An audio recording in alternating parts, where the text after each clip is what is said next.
Shabbat Shalom, everyone. Wherever you are watching, I bring you greetings from the United States. I am Moreh Matan, Pastor Matt McEwen, and it's wonderful to be back with you this Shabbat for Treasures of the Torah. This week, our Parasha, our Torah portion, is Toldot. And there's an interesting concept that we learn in Judaism about what's known as the Yetzer Hara and the Yetzer Tov. The good inclination, the Yetzer Tov, and the evil inclination, the Yetzer Hara. Now, in my teaching in the first year, in year Aleph in Yeshivat Shuvu, I talk about this, about an inner struggle and how we all have this inner struggle. Yetzer Tov versus Yetzer Hara. Who is going to win? It's like a competition. It's like a wrestling match. We might look at this in the Brit Hadashah, in the New Testament, where the Apostle Paul, Rav Shaul, says, the flesh and the spirit. We have these two things that are warring back and forth. Well, in this week's Torah portion, we learn about how Rebekah has an inner struggle of a different kind. The inner struggle with the twins that are in her womb. Now, she actually thought that this might be an inner struggle of herself, of her good inclination and evil inclination. And let me explain to you how this went. First of all, our key verse is going to be Genesis 25:22, where it says, the children, this is Jacob and Esau, Yaakov and Esav, the children struggled within her, and she went to inquire of Hashem. Now, Rashi says, well, what did she inquire? That he would tell her what would happen in the end. Now, let me read this to you. This is a commentary in the collection of commentaries known as the Wellspring of Torah. And this particular commentary comes from Rabbi Simcha Bonim. And it says this: we are told that whenever Rebekah passed a Jewish house of study, Jacob would move convulsively in an effort to emerge. However, whenever she passed a pagan temple, Esau would strain to emerge. Rebekah thought that she was only bearing one child, and therefore she assumed that the convulsive movements she felt within her when she passed houses of study and heathen temples were indicative of a struggle between the good impulse and the evil impulse in the child that she was going to have. Sometimes she thought the evil urge won the day and the child wanted to rush out and worship idols. And at other times she thought the good inclination had gained the upper hand so that the child wanted to emerge and go to yeshiva to study Torah. Naturally, Rebekah was anxious to discover what would happen in the end, as Rashi says. And she wanted to discover the outcome of the inner struggle that she thought was taking place within her child. Good or evil, which of the two would strike the final blow and emerge as the victor? Throughout our lives, a war against our evil inclination is waged. Sometimes we will win, and at other times the evil within us will gain the upper hand. Regardless of temporary reverses, we should see to it that we are able to strike the final blow and emerge as the victor in the struggle. I think this is absolutely brilliant, and I think it's so well said by this rabbi. So imagine, it's not that there was one child in the womb and it was a struggle within that one child, but rather it was two children. Jacob, who wanted to go to the houses of study, and by the way, when it says there in the English, in the book of Genesis, that Jacob was a man who dwelt in tents, a lot of times we think this means, at least in Western culture, that he was a bit of a homebody. He was kind of a mama's boy, for lack of a better term.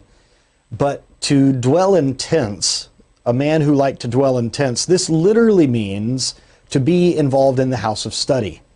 And we know that that's what he was doing. He was in the study halls of Shem and Eber, that he was studying Torah, while Esau, his twin brother, was out not only hunting for animals, but he was a person who had a thirst for blood. In fact, Jewish tradition tells us that he was the one who slew Nimrod out in the wilderness.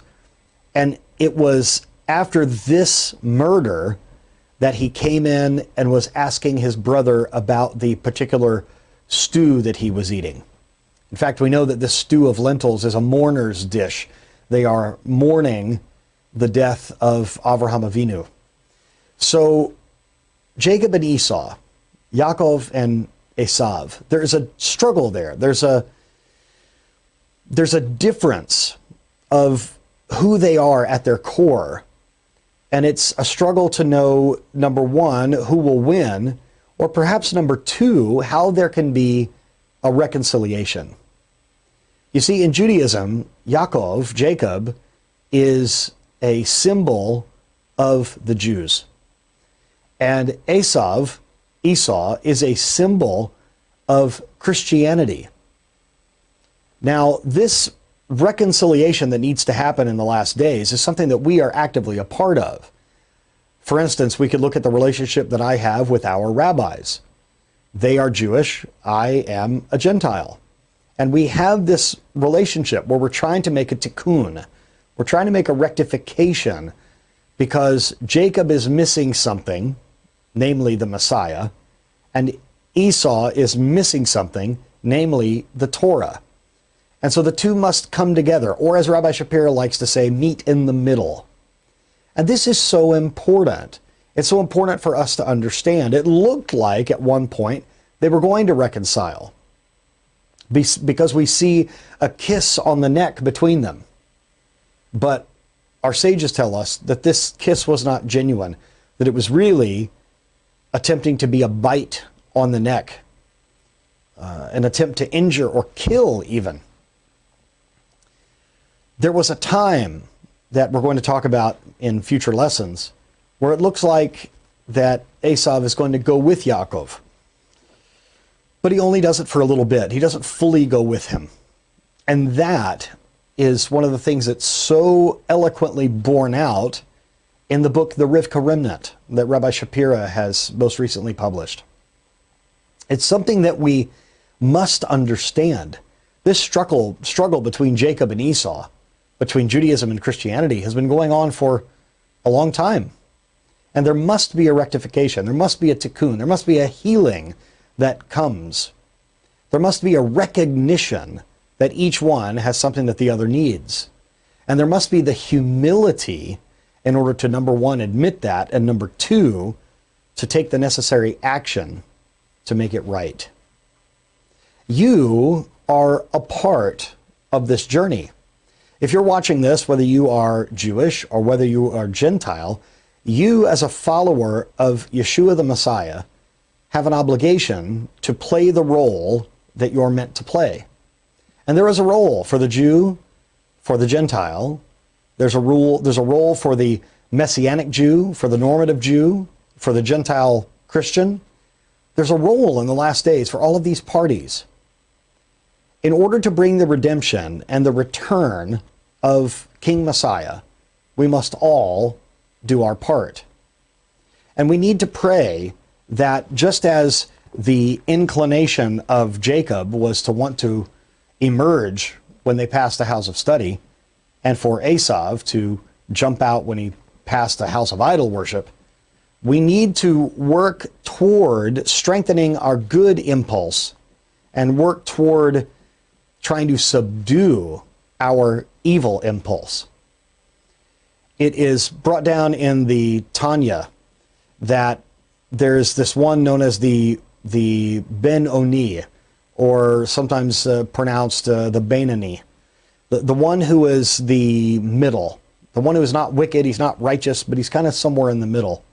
And the Tanya tells us that it is good to be that type of person, to not think of yourself as too righteous, to not think of yourself as too wicked, but to be in that position where in humility you have a firm grasp on who it is that you are.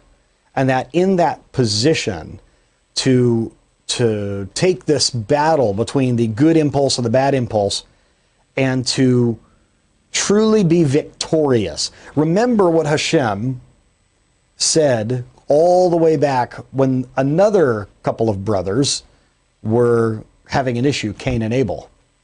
Remember this: sin is crouching at your door and you must subdue it. You must overcome it.